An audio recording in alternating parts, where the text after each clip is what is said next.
we were discussing ਇਹ ਮਨ ਚੰਚਲ ਵਸ ਨਾ ਆਵੇ ਦੁਬਦਾ ਲਾਗੇ ਦਹਿ ਦਿਸ ਧਾਵੇ ਬਿਖ ਕਾ ਕੀੜਾ ਬਿਖ ਮੈਂ ਰਾਤਾ ਬਿਖ ਹੀ ਮਾਹੇ ਪਚਾਵਣਿਆ. This mind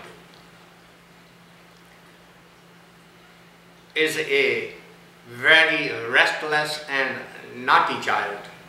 Chanchal. Chanchal means somebody who cannot sit still even for a moment.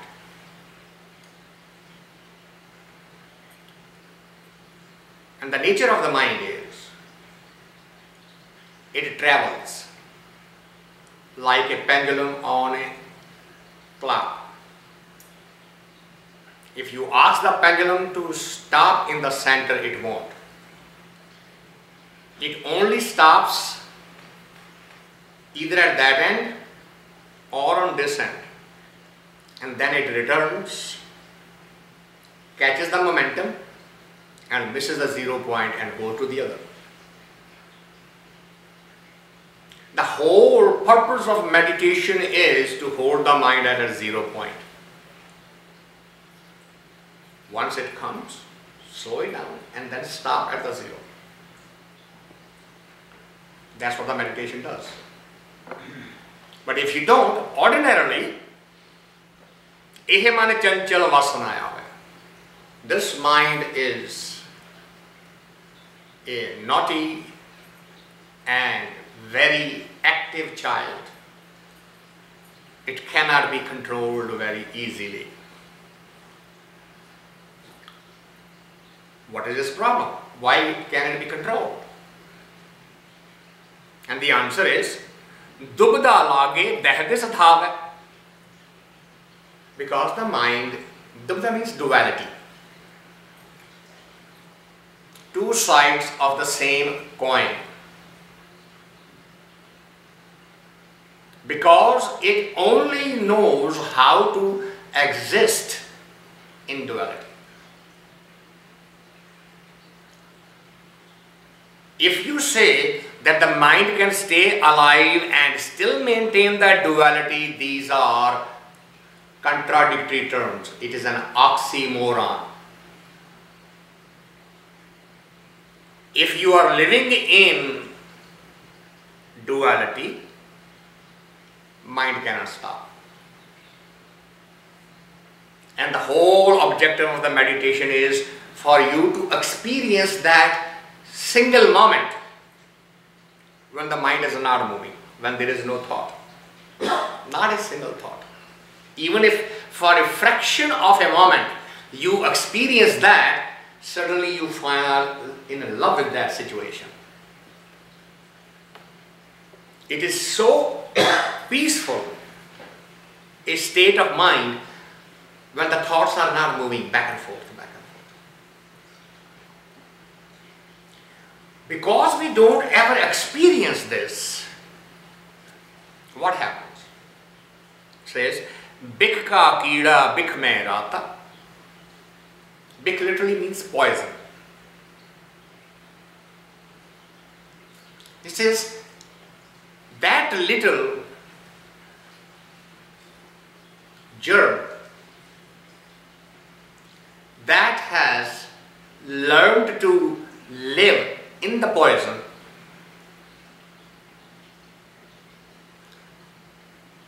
for that germ, poison is a home. That little germ cannot understand that there is a life outside this poisonous situation. Bik ka keeda.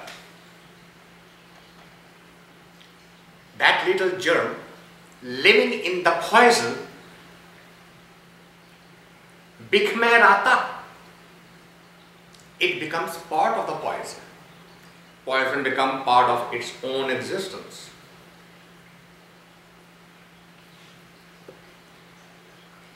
There was an experiment done scientifically. Some ants were running over a mountain of trash,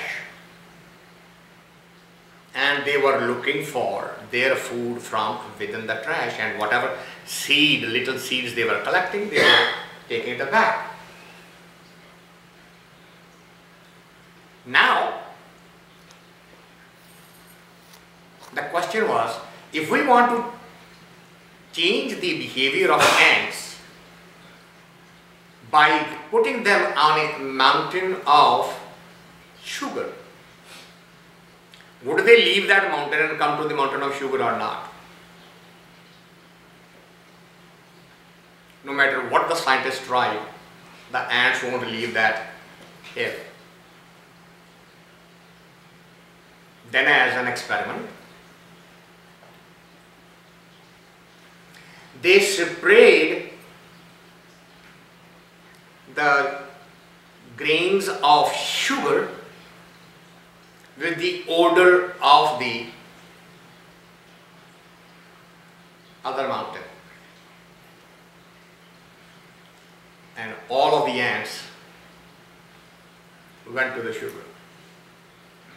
The smell, that odor of that hill was familiar, so now there was absolutely no problem.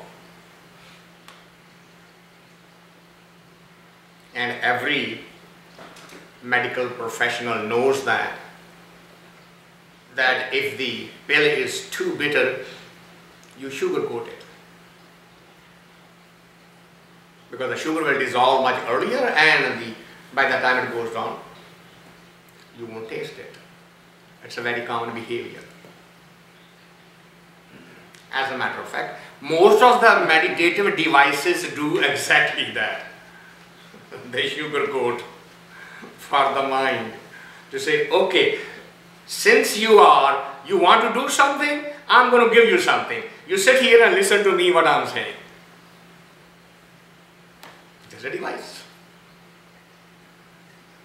Sugarcoating. Because if you tell him, shut up and sit down, he's not going to listen. So you find a device. So the message we were discussing last time, bikka kida bik mahe rata bikhi mahe pachhutaavani-aa. Once you get used to the poison, then the poison becomes part of you, you become part of the poison, and everything else will be useless for you. That's a common behavior. And you have to figure out a way, how do I get out of this circular thing? Because everything you do, it reminds you of the habitual pattern.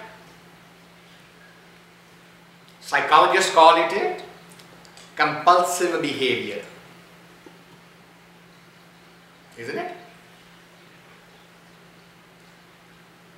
In the morning you say, I'm not going to do this. In the evening, by the time you come home, you have already done it.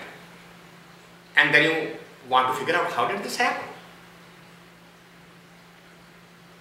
You suddenly find yourself under a magnetic pull, energy that you cannot resist. And you become a zombie and you just keep walking that way. Which is what is happening to the humanity at large. There is nothing new that I am saying here that you have not already read or heard somewhere in your past life. But it just does not register. And the question is, why not?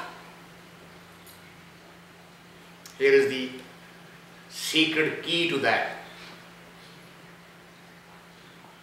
The only way you can break the habit pattern is first to become aware of it, that it is my habit. You have to take that responsibility. It is my habit. Not I am this way because my environment is that way, or my partner is that way, my children are that way. So much so today your psychologists are minting money by taking you way back to your childhood and said, look, it's not your fault, it's your parents' fault. Look what they did to you.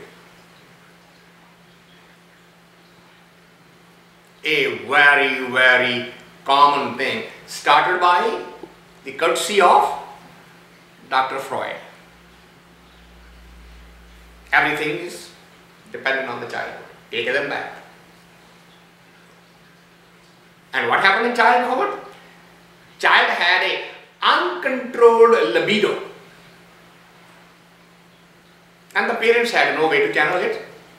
They misdirected the libido of the child.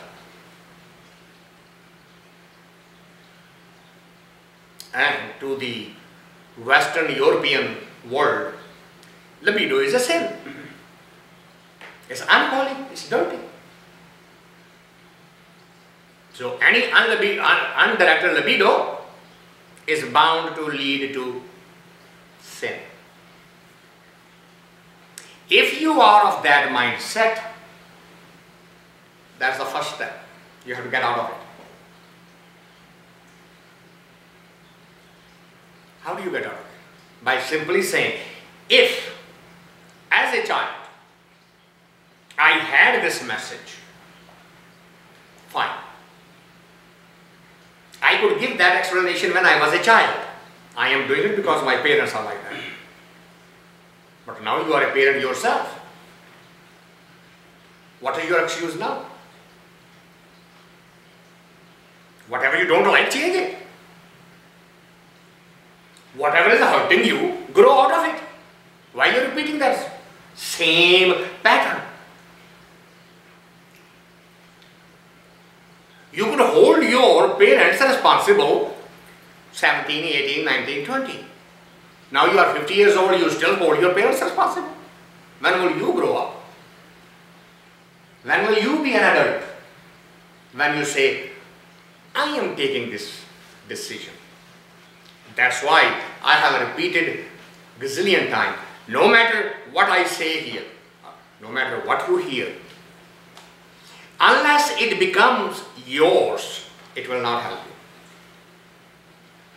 How does it become yours? You are talking amongst yourself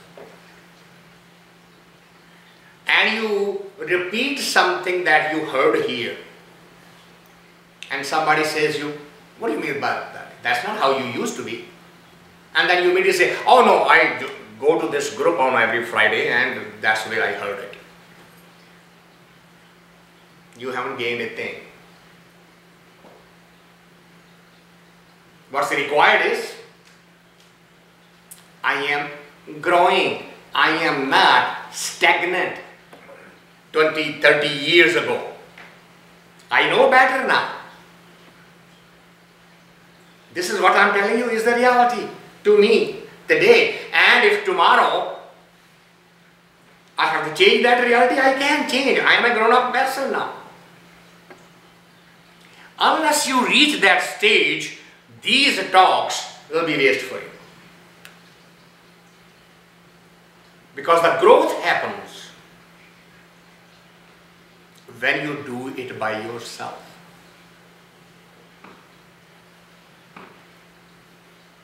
Every father knows that. Mother is teaching the child to get up and walk. And the child falls down and mother rushes. And father says, hold it right there, hold it right there.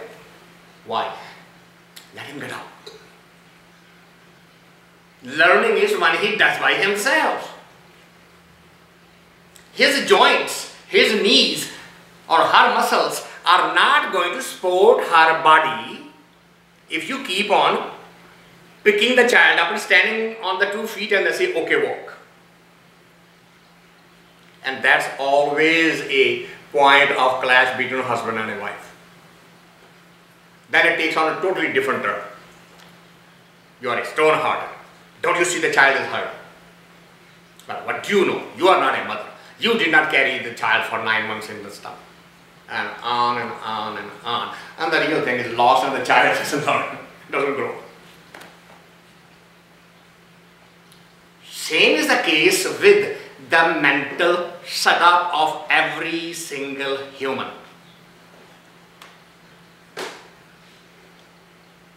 If you are repeating anything in words or in typing or in writing,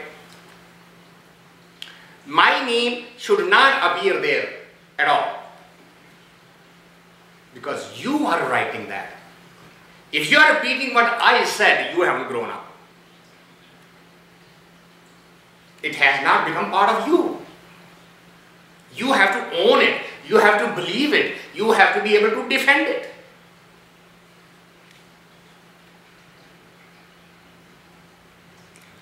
That is the only way you get out of the vicious circle. Because today we say, well, when I was a child, this is what I saw, this is what I heard, that's why I'm here. Okay, that's an explanation. Have you ever asked the next question, when will you grow up? Are you still the same 18 years old that grew up in Afghanistan? You are now 50 and living in America. You could still live in that past and repeat the same behavior and defend it because you came from that environment? When will you take the responsibility for your own life? If you don't take the responsibility, then you remain a juvenile in thinking, and in the body you may be adult, you may be an old man. I have met people of 85 years age who just were 5 years old children, because they refuse to grow. If I can sit here and take responsibility, when I was a teenager, I used to do all these naughty things, bad things, silly things, unholy things. Okay, but that was my childhood. Now I know better. I don't do those things anymore. And if somebody does, I try to stop them. In the end, you are going to suffer for it. And that was the message last time. Bikh ka keeda, bikh mehrata, bikh hi mahe samavani-aa.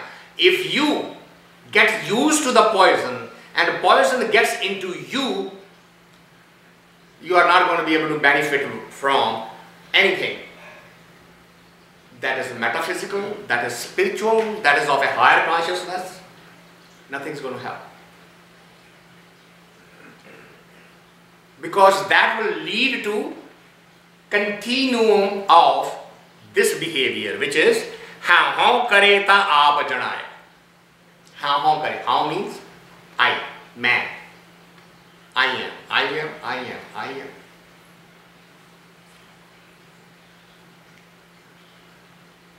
I knew a person here. Whenever you will meet this person, everything about him was supposed to be the best possible. Even his dog was better than all other people's dogs.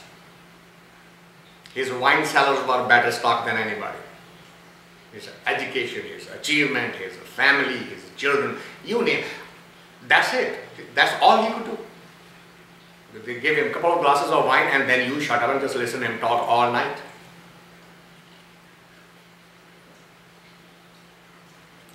And those are not the exceptions. I read once a Russian story that a middle-aged man is playing chess in his room by himself. But the way he is playing, to the outsider, it sounds like that there are a group of people sitting and discussing every move. So he'll come on this side and make a move and yell and scream and curse the other guy, and then he'll go on the other side and make the move and just yell and curse on the other guy. And little kid is watching from outside the window.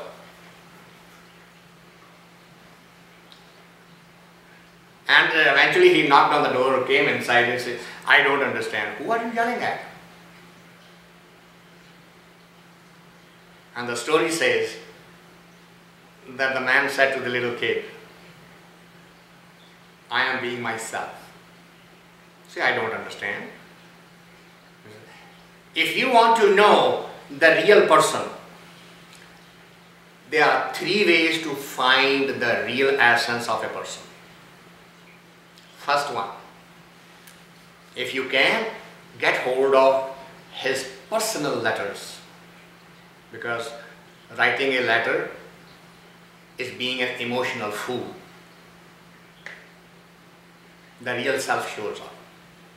Not business letters, personal letters, written to the friends and the lovers and all. What is the second?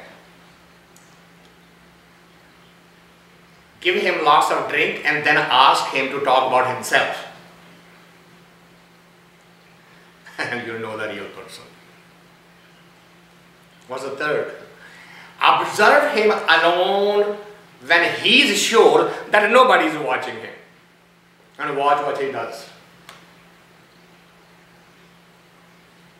And he says, this is my aggression expressing itself all by myself by playing the chess within me with my opponent, which is hidden inside me. We all have those dualities, whether we like it or not, whether we admit it or not, whether we accept it or not. Each and every one of us has our very bright side and a very dark side. The definition of a true saint is if everything and anything that he does or have done or have thought is published over the entire universe, he shouldn't have to be ashamed of a single one. That's the definition of a saint. Now you think about, can you find one? Anything that he has or she has done or thought about it and is doing is published around the globe, and he should not have to be ashamed of a single one.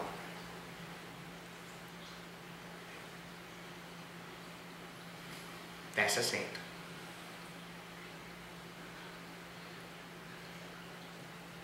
But that's not what happens. What happens?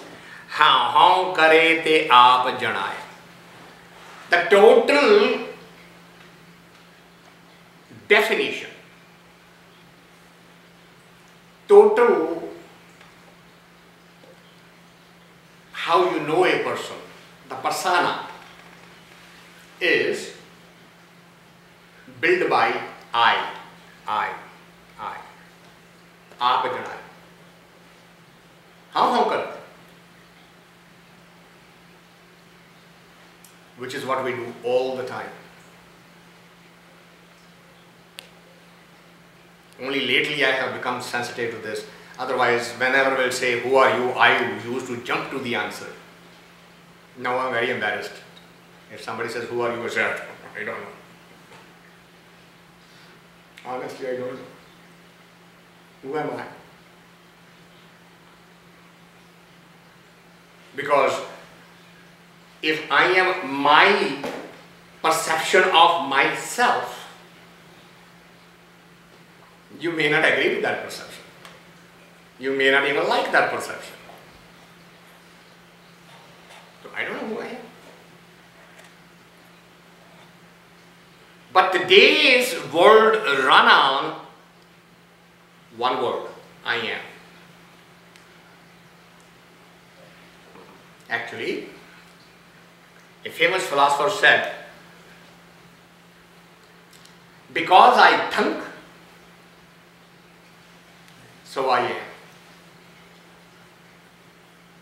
He changed the word thinking to think. Because I think, that's why I am.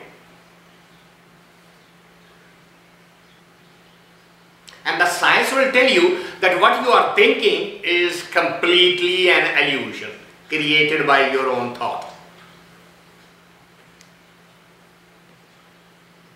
If not, you can spend $99, buy the video call, What the Bleep Do We Know, and go watch it. They will scientifically prove it to you with the lab experiments. And they will show you, look, this is what you are seeing and thinking. Look, this is what the camera is looking. But what are you doing? Let's see what are you seeing? And they will tell you. Very simply. The light reflected from the object struck your eyes. The optical nerve converted that into electrical signal. Electrical signal traveled somewhere in your brain, somewhere here. It took a picture. What you are thinking is that picture, not what you are saying. And that picture can be distorted by changing the lighting. If you don't believe, go to the Universal Studio and go sit in one of the space rides. And you will be sitting in a chair and they will make you believe that you are flying through the space. I don't know how many of you have gone on that ride, that your chairs are bending and your chairs are moving and they are shaking, and the camera and the close shots, back shots, and you hear the people screaming in the theaters, knowing that they are actually going nowhere. Nothing is happening, it's just a projection on the screen. But the mind is fooled. Why do the children love these rides? To fool the mind. It is that fooling that they get excited about. I want to go on this joy ride. What does it mean? Because they are going to take you 100 feet up and they are going to suddenly drop you and you are screaming, I'm dying, I'm falling. No, you ain't going anywhere. Within 3 seconds they will bring you to the ground and you will be okay. But not those 3 seconds when you are falling. What has happened? The mind has been fooled. The thinking has been fooled. The body senses have been fooled.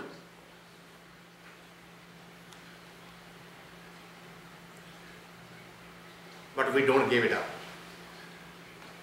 This game is so precious for us. We do not want to wake from this dream.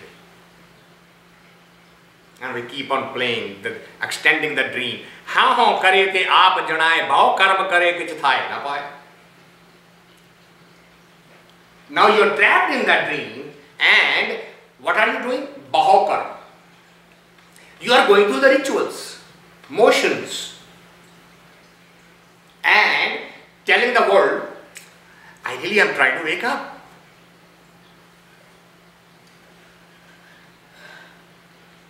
That becomes another self-deception. Look, I go this, I do this, I serve so many of this. I just on Thanksgiving I served 200 people, blah blah blah blah blah. See, look, I'm doing all these nice things. But nothing seems to happen. Nothing seems to happen is correct. Because those rituals will not bring the revolution in your life. The revolution is going to come when you recognize this. Haa karte aap janaa-ay. If your identification is only with the word I, do whatever you want, it will be waste. Baho karam kare, kichh thaa-ay na paa-ay. Doing lot of rituals, but nothing is becoming fruitful. Why? Tujh baahar kachu na hovai, bakhsay shabd suhaavani-aa. Because you did not create that choice for the humanity. Tujh baahar. Without you it could not be done, because you did not create the path of ritualism. And it doesn't matter which rituals you follow. a Hindu ritual, a Muslim ritual, a Christian ritual, a Jew ritual, a Sikh ritual, if they are ritual and there is no revolution inside you, all rituals will be wasted. They won't get to you because this is not your law. This is a man-made law. They are saying you do this and you will get there. But none of them have gone there. Right? If we are promised heaven for any one of the actions, for the past 5,000 years of recorded history, find one example from any part of the world where a person has gone to the heaven and come back. Do this, I know it. I'm coming back. I'm telling you. Find one soul. 5,000 years of recorded history. Around the globe. 3 religions in the world promising you heaven. Based on what? Just trust me. Okay, I'll trust you. Have you been into the heaven? Whether it's the Moses telling that, or Jesus telling that, or Muhammad telling that, are they returning back from the heaven so that they can actually tell this on their personal authority? So how do they know? How do they know that heaven even does exist? Where is it? What form it is? None of the question. Just believe it and just go there. Okay, so I believe you, I go there and I find that these were all lies. What can I do then? Isn't it a point of no return now? If I bet my life, my body on this belief system and I say, okay, fine. You said it, you are my master, I believe you. I go there and they tell me your master was actually telling you a complete lie. Can I come back and reclaim this? What kind of a propaganda is this?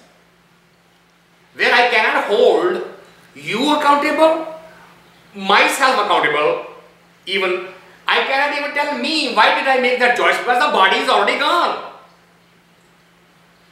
I can't even punish myself. But that's what is happening. And we are being warned here. Understand, this is not his law. This choice has not been created by him. It is a humanity created. Humanity has no proof of it. No way to substantiate it, what they are claiming. What is happening? Tujh de baahar. Tujh means you, baahar means outside without you. Kichh na ho. If you haven't created it, it cannot be done. Simple test. Is the choice given to me created by him? No. Said by somebody, written by somebody, but not proven by anybody. Not demonstrated by anybody.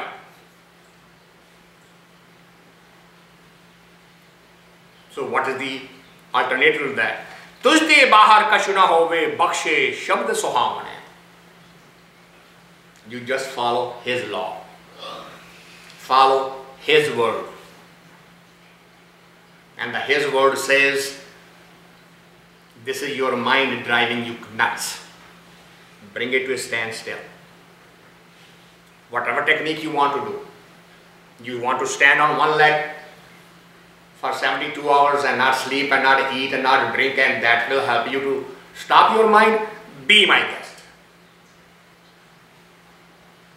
Your mind is making you run around. What is that mind? It is the collection of your thoughts, your experiences, your memories. So long as you are captured by those memories, those thoughts, those experiences, all the rituals are going to be useless. Every single one. There is no boundary of any religion, there is no reflection. Nobody needs to be condemned or highlighted as somebody overvalued, somebody undervalued, none. It's a universal rule for every human on the planet. Upjai pachhutaavani-aa boojhai naahee. Boojhai means the riddle, boojharat. You are given the intellect and the body to look at this riddle of creation and solve it. Once you solve it, apply it, and you would have evolved. But you don't do that. Upjai pachhutaavani-aa boojhai naahee doesn't try to solve this riddle. And then dojai bhaa-ay firaa-ee, day and night, running out wherever the mind is saying, go, go. Don't go, don't go. Just follow the memory. You do not break that compulsive behavior. Follow the mind. We have this conversation in the family all the time. Since I understood it, I have changed my habit of breakfast, lunch, dinner, even tea, sham tea, etc. None of that. Because that's just programming. Food is for survival. So if the body needs it, feed it. If the body doesn't ask for it, why are you looking at the clock? Oh, I'm sorry, 1:30 and I haven't eaten my lunch. No. Do you feel hungry? Are there any cramps in your stomach? If none, 12 o'clock, 3 o'clock, 5 o'clock has absolutely no significance. Oh, it's 10 o'clock, I better go to sleep. Why? Is the body asking for the rest? If it's not asking for the rest, then you are getting tense. Oh, it's 10 o'clock, I'm not still sleepy. Then you look at it, it's 10:05, I'm still not sleepy. Then it's 10:10, I'm still not sleepy. And more you say, I need to sleep, more the body says, I'm going to stay awake. Just relax. Let go. Stay in your bed. When the body needs the sleep, it will go to sleep. No matter how hard you try to stay awake.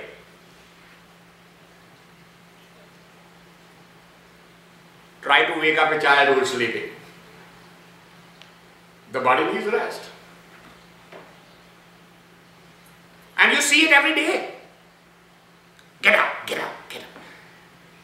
The body will get up when it wants to get up. Body will go to sleep when it wants to go to sleep. Follow your natural rhythm.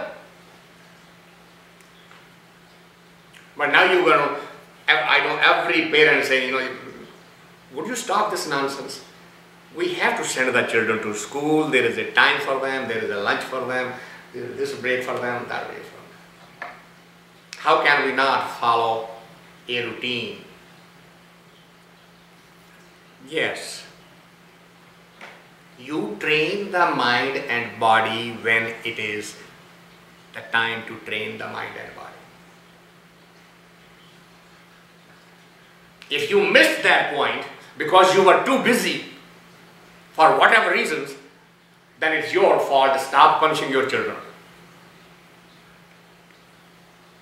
Train that little child to go to sleep when it is time.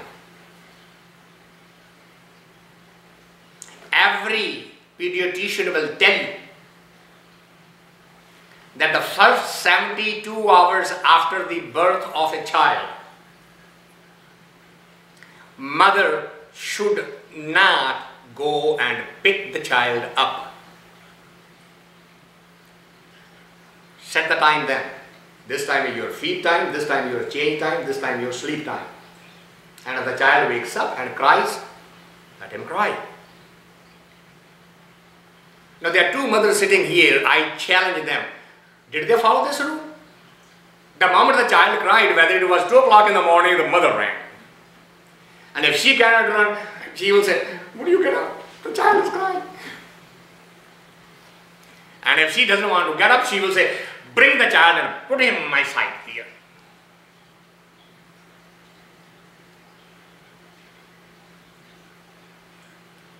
Indian mothers are notorious for sleeping with the child till they are grown up.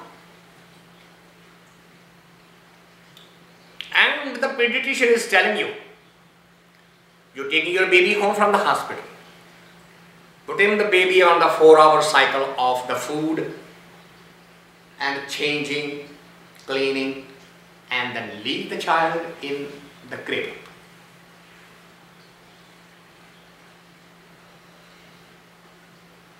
That is when you are establishing the discipline. When to go to sleep, when to get up, when to eat, when to play. If you haven't done your job, by the time the child is 6 years old, you are done. Go read any child psychology book. Whatever framework you needed to put down, the most critical are the first 2 years, and some details are filled in by the sixth. By the 6th year, the child goes to the school, you're done. From that point onward, follow the biological clock. I'm sorry, I learned it when I was 70 years old, so nobody told me about this. Follow the body clock. Upjai pachai har boojhai naahee, an din dujhe bhaa-ay firaa-ee. Is born, attached with the outside world, run around in all directions, have no discipline, and is looking for the solutions outside. What is the end result? Manmukh janam gaya hai birtha ant gaya pachhutaavani-aa. The whole carnations of human birth is wasted because the natural laws are not followed. And then what happens? He says at the final moment, there is a regret. There is a feeling of repentance.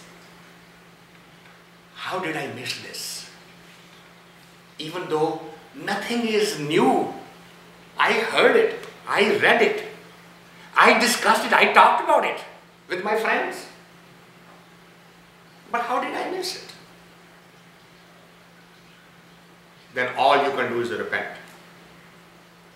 Har ka naam kine virle jata pure gur ke shabd pashata an din bhagat kare din rati sahje hi sukh paavni-aa.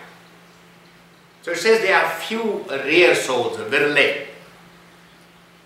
There are very few souls, mind-body systems, who solve this puzzle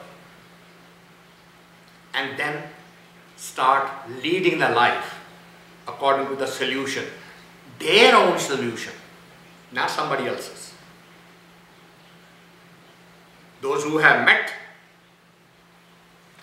Pure Gur ke Shabd Pashat, those who have been blessed with the company of the true master, they take those words, implement them, and then Andan Bhagat Kare Din Rati, then day and night, they spend the time in his memory.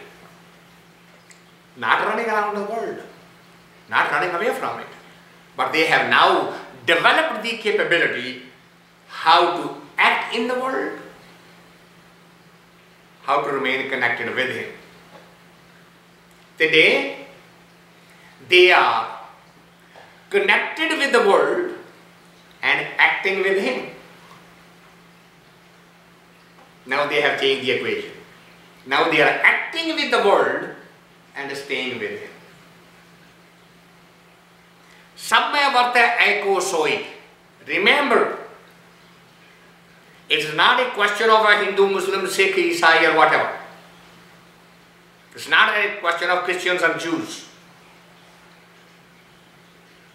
Sab mein varte eko soi. In every creation, there is only one energy.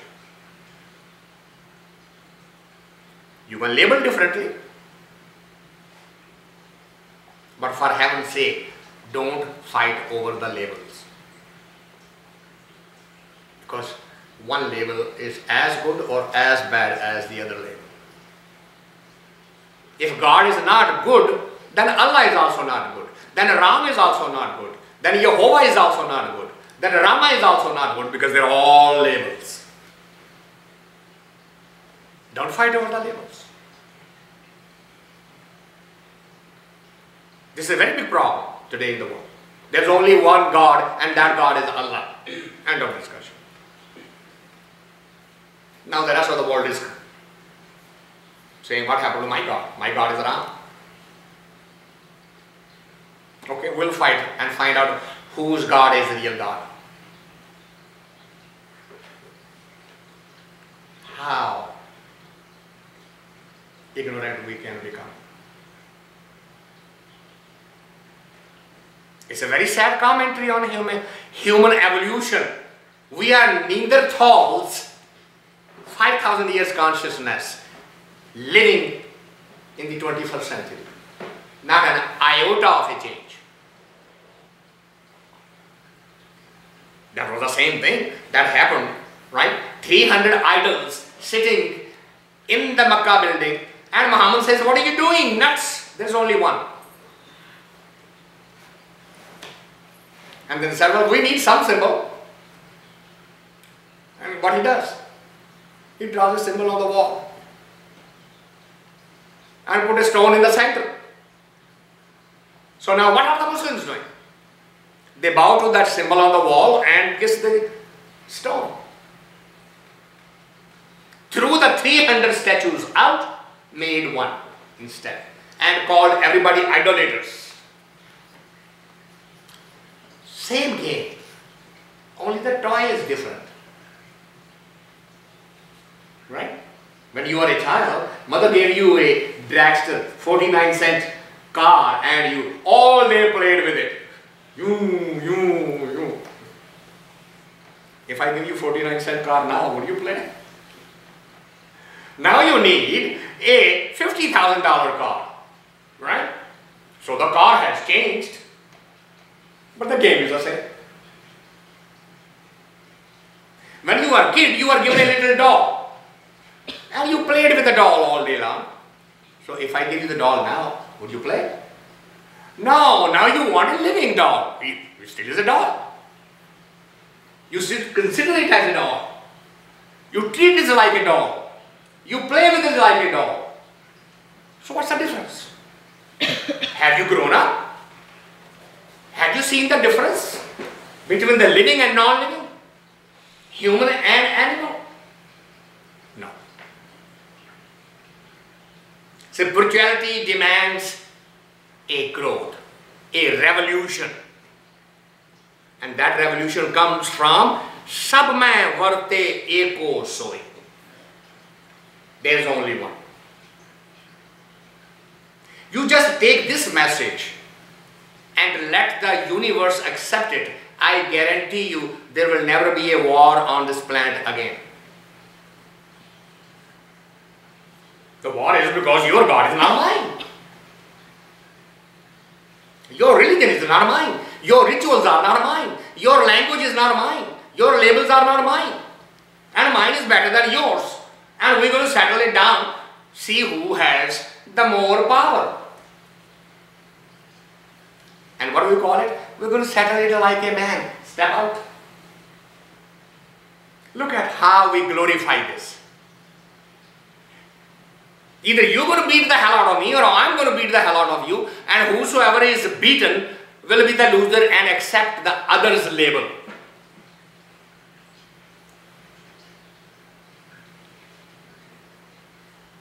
But if you believe, Sab mein varte eko soi, you will never ask somebody, you don't agree with me? Step outside. Let's settle it like men. Very common phrase. pull out the sword, pull out the pistols. Right? Okay at the fight at the OK Corral, that's Western movies, Hollywood movie. What was that? Huh? Walk 10 steps and we shoot. Same model. सब में वर्ते एको सोई, गुरमुख विरला बूझे कोई. That's the key. Gurmukh, the one who is following the words of the true master. Virla, a rare soul. Boojhai, who solves the riddle. Koi, a rare one. Only a rare one who follows a true master will solve this riddle. And if they are able to solve this riddle, Nanak naam rate jan sohe kar kirpa aap milaavani-aa. If they are following on this path, then they are becoming worthy of His grace. And the blessing will come and the purpose of the life will be fulfilled. So we'll take a pause here. If there are any comments or questions, the lines are still open.